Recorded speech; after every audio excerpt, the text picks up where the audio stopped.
بسم اللہ الرحمن الرحیم۔ کتاب ظہور مہدی اور عصر حاضر میں مصنف نے ایک حدیث بیان کی ہے۔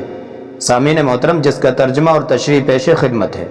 حضرت حذیفہ نے فرمایا کہ رسول اللہ صلی اللہ علیہ وسلم نے فرمایا، تم اس وقت دور نبوت میں ہو، اور جب تک اللہ تعالیٰ چاہے یہ دور رہے گا، پھر جب چاہے گا تو اسے اٹھا لے گا، پھر نبوت کے طرز و طریقے پر خلافت ہوگی، اور وہ بھی جب تک اللہ چاہے یہ رہے گا، پھر جب اللہ تعالیٰ چاہے گا تو اسے اٹھا لے گا، پھر ایک دوسرے سے زبردستی لینے والی بادشاہت ہوگی، یہ بھی جب تک اللہ تعالیٰ چاہے رہے گا، پھر جب اللہ تعالیٰ چاہے تو اسے اٹھا لے گا، پھر جبر ریاست قائم ہوگی، پھر جب اللہ تعالیٰ چاہے تو اسے اٹھا لے گا، پھر اس کے بعد دوبارہ نبوت کے طریقے پر خلافت قائم ہوگی۔ اس حدیث مبارک میں نبی کریم صلی اللہ علیہ وسلم نے قیامت تک آنے والے تمام ادوار کو 5 زمانوں میں منقسم کیا۔ نمبر 1 زمانہ نبوت ہے، جس میں نبی کریم صلی اللہ علیہ وسلم کی حیات اقدس سے وفات کا زمانہ ہے، جو نبوت کہلاتا ہے۔ زمانہ نمبر 2 خلافت علی منہاج النبوہ ہے، جس میں خلفائے راشدین اور حضرت حسن کا دور خلافت کا عرصہ شامل ہے۔ نمبر 3 ملک عاز، جس میں خلفائے راشدین کے برعکس باپ کے مرنے کے بعد بیٹا بادشاہ بنتا تھا۔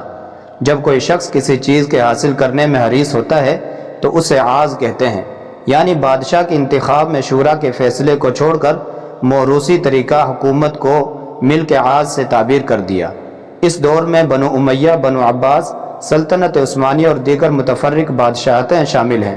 یہ زمانہ اگرچہ خلفاء علی منہاج النبوہ سے مرتبہ کے اعتبار سے کم ہے، مگر حقیقتاً بادشاہ کے حکم سے حدود، قضاء، صوم و صلاۃ، زکوٰۃ و خراج اور جہاد جیسے اہم امور شریعہ کا باقاعدہ قیام ہوتا رہتا تھا۔ اس وجہ سے یہ نظام حکومت بھی امت مسلمہ کے لیے بہترین ادوار میں شمار ہوتے تھے۔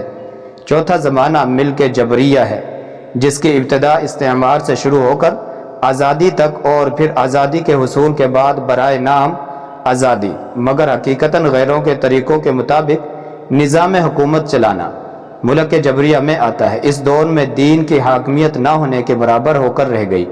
عالم کفر نے متحد ہو کر اسلامی نظام کو کمزور سے کمزور تر کرنے میں بھرپور کوششیں کی۔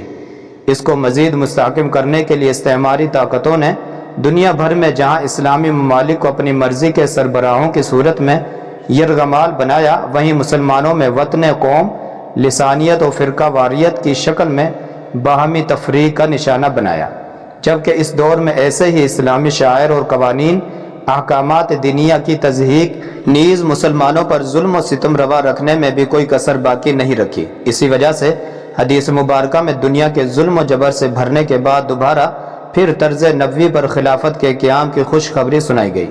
اس حدیث مبارکہ میں جہاں مسلمانوں کو آئندہ آنے والے ادوار کی سیاسی نظام میں ہونے والی پیشن گوئی کے ذریعے مطلع فرما دیا، ایسے ہی خلافت مہدی کے لیے دیگر مختلف احادیث میں کمر بستہ ہو کر تیاری کے بھی بہت فضائل بیان کر دیے گئے ہیں۔ اس کی مزید وضاحت ایک اور حدیث مبارکہ میں آئی ہے۔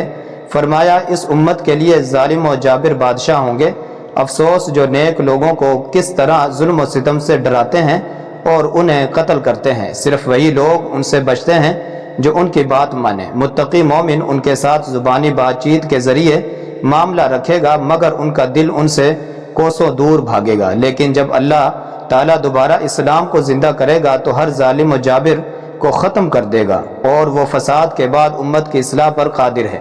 پھر فرمایا، اے حذیفہ، اگر دنیا کے ختم ہونے میں ایک دن بھی باقی ہو تو اللہ تعالیٰ اس دن کو لمبا کر کے میرے اہل بیت کے ایک شخص کو خلیفہ مقرر کر کے اس کے ہاتھ پر ملاحم جاری کرے گا اور اسلام کو دنیا پر غالب کرے گا۔ موجودہ دور میں علماء کرام اور شریعت پر عمل کرنے والے مسلمانوں کے ساتھ حکومتوں کا کیا معاملہ ہے؟ نظام ہائے حکومت میں شرکت صرف اس وجہ سے نہیں کہ ان کے شرور سے محفوظ ہوں۔ کیا آج دنیا میں دینداری کا نام دہشت گردی نہیں بنا؟ اس دور کی حکومتوں میں جو دیندار اور علماء کرام، مدارس و مساجد کے ساتھ جو کیا جا رہا ہے وہ سب کے سامنے ہے۔ ظلم و جبر اور جہالت کی انتہا ہو چکی ہے۔ یہی وہ دور ہے جب دنیا ظلم سے بھر جائے گی، اور اس کے بعد اللہ پاک کے حکم سے امام مہدی کا ظہور ہوگا اور دنیا کو عدل و انصاف سے بھر دیں گے۔ دجال کے فتنہ کو ختم کر کے ہر طرف اسلام کا بول بالا ہوگا، اور ایک بار پھر حضور پاک صلی اللہ علیہ وسلم اور صحابہ کے دور کی طرح دور ہوگا۔ وعلیکم السلام ورحمۃ اللہ وبرکاتہ۔